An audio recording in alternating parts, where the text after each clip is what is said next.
الرحیم نحمدہ ونصلی ونسلم علی رسولہ الکریم اما بعد اللہم صلی علی سیدنا محمد وعلی آل سیدنا محمد صلاة دائمة مقبولة تؤدی بها عنا حق العظیم۔ آج ہمارے معاشرے میں سوشل میڈیا کا زمانہ ہے،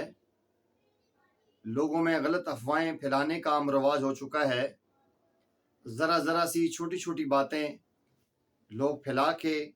انسانوں کو ذلیل کرتے ہیں، انسانوں کو رسوا کرتے ہیں، اور ایک شریف انسان کی عزت دو پہ لگ جاتی ہے۔ اور عام طور پہ ہمارے معاشرے میں سب سے آسان یہ چیز آج کل نظر آتی ہے کہ الزام لگا دے، تہمت لگا دی جائے۔ تو ایسے لوگ بسا اوقات ان چیزوں سے اتنا زیادہ پریشان ہوتے ہیں، ڈپریشن کا شکار ہوتے ہیں، اور کئی لوگ ایسی گہری پریشانیوں میں چلے جاتے ہیں۔ لوگ کہتے ہیں ہم نے تو مزاق کیا تھا۔ تو ایسے لوگ جن کو لوگ طعن و تشنیع کا نشانہ بناتے ہیں، یا جن پر مختلف الزامات لگاتے ہیں، یا جس پر مختلف تہمتیں لگائی جاتی ہیں، یا جھوٹی خبریں پھیلا کے کسی کو ذلیل اور خوار کیا جاتا ہے، ایسے لوگوں کے لیے قرآن کریم کا ایک بہترین طاقتور ترین عمل آج میں نے آپ احباب کے سامنے پیش کرنا ہے۔ سورہ یوسف کی آیت مبارکہ کا بڑا مضبوط طاقتور ترین عمل ہے۔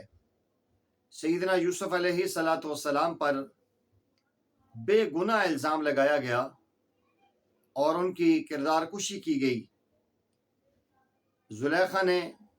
سیدنا یوسف علیہ السلام کی عزت کو دو پہ لگانے کی کوشش کی۔ وَشَهِدَ شَاهِدٌ مِّنْ أَهْلِهَا، قرآن کریم یہ کہتا ہے کہ ان کے اہل میں سے عزیز مصر کے گھر والوں میں ایک بچے نے گواہی دی تھی یوسف علیہ السلام کے بارے میں کہ اگر ان کی قمیض آگے سے پھٹی ہوئی ہے تو پھر ان کے اوپر الزام ٹھیک ہے، اگر قمیض پیچھے سے پھٹی ہوئی ہے تو یہ زلیخا کی چال ہے اور یہ سچے ہے۔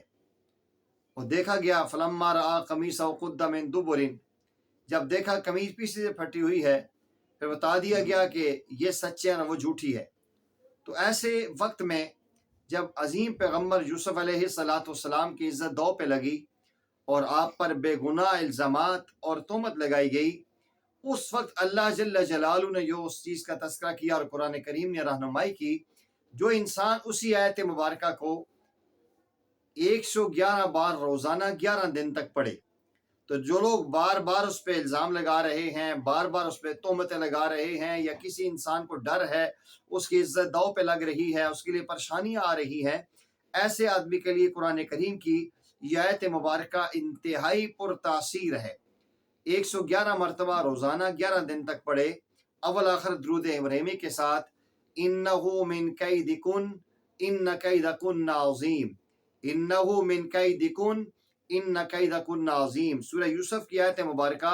111 مرتبہ پڑھے اور 11 دن تک پڑھے، اپنے زبان پہ صداقت رکھے اور حلال روزگار اور حلال رزق کھائے، اعمال صالحہ کی پابندی کرے، انشاءاللہ العزیز قرآنی وظیفہ پرتاثیر ہوگا، اور وہ جو لوگ اس کی عزت دو پہ لگا رہے ہیں یا اس پر الزامات لگانے کی کوشش کر رہے ہیں، اللہ ان کی زبان بند کر دیں گے اور اس تدبیر میں وہ ناکام ہو جائیں گے، اور اللہ جل جلالہ ایسی عزت، ایسی شان اور ایسا مرتبہ اس آیت مبارکہ کی برکت سے اس کو عطا فرمائیں گے کہ دنیا حیران رہ جائے گی۔ اس لیے انسانوں کو پریشان ہونے کی ضرورت نہیں ہے، قرآن کریم پر ایمان لانے کے ساتھ قرآن کریم کے اس وظیفے کو اپنی زندگی کا معمول بنا لیں۔ اِنَّهُ مِن كَيْدِكُنَّ إِنَّ كَيْدَكُنَّ عَظِيمٌ، انشاءاللہ آپ بالکل پرسکون ہو جائیں گے، اور آپ پر الزام لگانے والے اور آپ پر طعن و تشنیع کرنے والوں کی زبانیں بند ہو جائیں گی۔ آپ سے گزارش یہ ہے کہ اگر آپ اس چینل پہ نئے ہیں تو اس کو لازمی سبسکرائب کریں اور بیل آئیکن کے بٹن کو ضرور پریس کریں۔ وآخر دعوانا ان الحمد للہ رب العالمین۔